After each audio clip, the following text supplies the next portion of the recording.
Okay, so have you ever stopped to think about how your immune system can possibly recognize and fight off, well, pretty much any germ it ever meets? I mean, it's a question that had scientists totally stumped for decades. And the answer, wow, it lies in one of the most incredible, frankly mind-bending processes in all of biology. We're going to dive into a story about a genetic library that holds a truly impossible number of books. So, here's the mystery at the heart of it all. Our bodies, right? They're built from a fixed genetic blueprint, the human genome. It's got a set number of genes. And yet, our immune system has to churn out this almost infinite variety of defenders, which we call antibodies, to keep us safe from a constantly changing world of germs and viruses. So, how on earth is that possible? The sheer scale of this is, well, it's staggering. We're talking about a single person being able to produce more than 10 trillion different types of antibodies. That's a 10 with 13 zeros after it. Early estimates were way lower, maybe around 10 million. But now we know even that was just wildly off, like orders of magnitude. So the question remains, how does our body's library hold way more books than it seems to have shelf space for? All right, to get to the bottom of this, we first have to really get our heads around the paradox that immunologists were facing. It's a puzzle that's all tied up in the basic structure of these antibody defenders. So take a look. Every single antibody has the same basic Y shape. The tips of that Y, those are what we call the variable region, or V region for short. This is the super specific part that's designed to lock onto one particular invader. Then you've got the stem of the Y. That's the constant, or C region, and its job? It's basically a universal alarm bell that shouts for help from the rest of the immune system. And here's the really crucial point. That variable region, it has to be incredibly mind-bogglingly diverse to recognize trillions of different threats. But the constant region, it has to be, well, constant. It needs to be the same so the immune system always recognizes the signal. So how can a single protein be hypervariable in one part and totally stable in another? That's the paradox. This right here was the genetic impossibility. You see, the big idea back then was one gene, one protein. Simple enough. But if that was true for antibodies, well, our DNA would have to be astronomically huge, way, way bigger than the entire human genome, just to hold all the different codes for our immune system. That just couldn't be right. So clearly, something else, something really clever, had to be going on. And the solution?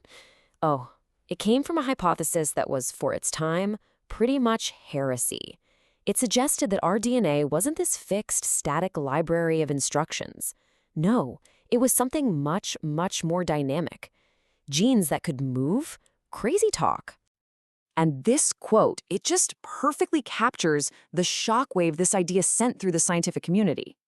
Everyone just knew that the DNA in your regular body cells, what we call somatic cells, was fixed, set in stone.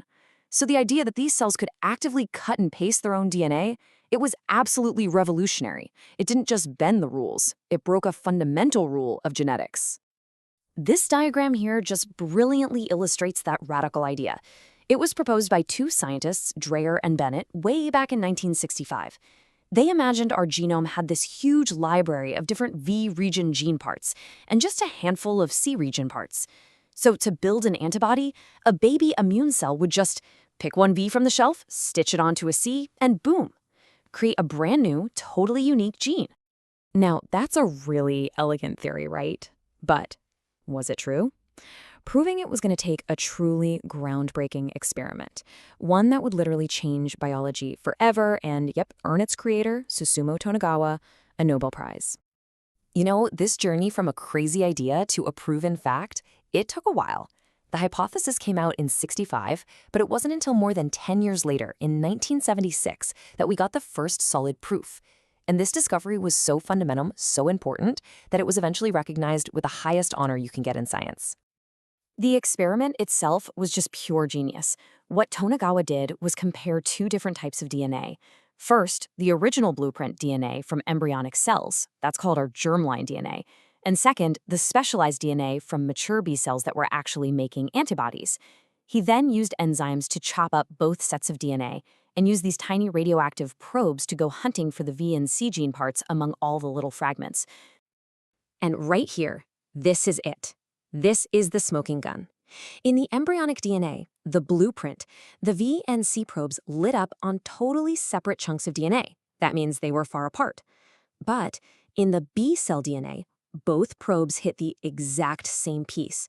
The only way that could happen, the genes had moved. They'd been physically cut and stitched together. The crazy idea was real.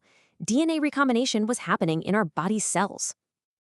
I mean, this discovery just opened the floodgates. Once scientists knew what to look for, they started digging deeper, and they realized this genetic shuffling game was way more complex and way more powerful than anyone had ever imagined. So, as Tonagawa's team kept looking, they found another incredible surprise. That whole variable region gene, it wasn't just one solid piece of code. Nope, it was itself built from even smaller, interchangeable parts. The rabbit hole just got deeper. It turns out the genes for our antibodies are assembled from these different segments. The late chains use two types, V for variable and J for joining, but the heavy chains, they use a third piece called a D segment for diversity. And that D segment is absolutely key. It adds this huge new layer of randomness right in the middle of the part that actually grabs onto invaders. And this table really puts some numbers to that power. Just look at the heavy chain. A single B cell can choose from about 45 Vs, 23 Ds, and 6 Js. You just multiply those together, and you get over 6,000 possible heavy chains. And that's just from shuffling these parts around. Then you mix and match with the light chains, and you're already in the millions of possible antibodies. And we haven't even gotten to the really clever tricks yet. So this whole shebang gets a name. It's called VDJ recombination. Think of it as the engine of our immune diversity. It's like a genetic slot machine inside every developing B cell that pulls three reels, V, D, and J, to create a brand new, one-of-a-kind antibody gene. But wait, how does the cell's machinery know what to connect to what? It's not just random chaos. It follows a really simple but very strict rule. See, each little gene segment has a signal next to it, and that signal has a spacer that's either 12 DNA letters long or 23 letters long. The rule is simple. A 12 can only connect to a 23. This is what makes sure a V joins a D and a D joins a J, and it prevents mistakes like a V trying to connect to another V. It's a beautifully simple system. Okay, so that shuffling gets us into the millions of possibilities. But remember, we need to get to the trillions. So where does the rest of the diversity come from? Well, the final, and I think most creative source, comes from how the cell stitches these gene segments together. It's a process called junctional diversity, and the amazing part is, it's intentionally sloppy. Yeah, think of it this way. When the cell is joining those gene segments, the process is deliberately made to be a little messy. For one, the DNA is cut in a way that lets a few new genetic letters sneak in.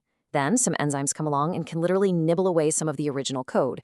And finally, this is the wildest part, a special enzyme swoops in and just inserts completely random letters. It's like a genetic Mad Lib.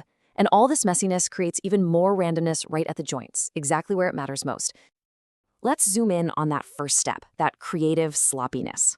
So when the DNA is cut, the ends actually fold back on themselves, making this little hairpin loop. A special enzyme called Artemis comes along to open that loop. But here's the trick. It often snips it asymmetrically, a little off-center. Then the cell's normal repair crew comes in to fill in the gap. And in doing so, they add a few brand new DNA letters, we call them P nucleotides, that weren't in the original blueprint at all. And this is where the real magic happens. After the DNA is cut, other enzymes, these exonucleases, can sort of chew back the edges, deleting a few letters. But then the star of the show arrives, an enzyme called TDT. And its only job is to jump in and add a string of completely random DNA letters out of thin air. This combination of trimming back and then adding random bits makes every single join a completely unique genetic masterpiece. It's incredible. So let's just recap. From a limited, fixed library of gene parts, our B cells use this amazing system, shuffling the deck and then being creatively messy at the joins to generate a lineup of defenders so vast it's practically infinite. And it's this very process that gives every single one of us a completely unique immune history, a unique identity that's literally written into the DNA of our immune cells. It really makes you wonder, doesn't it? What other incredible secrets are still hiding in plain sight right inside our own genome?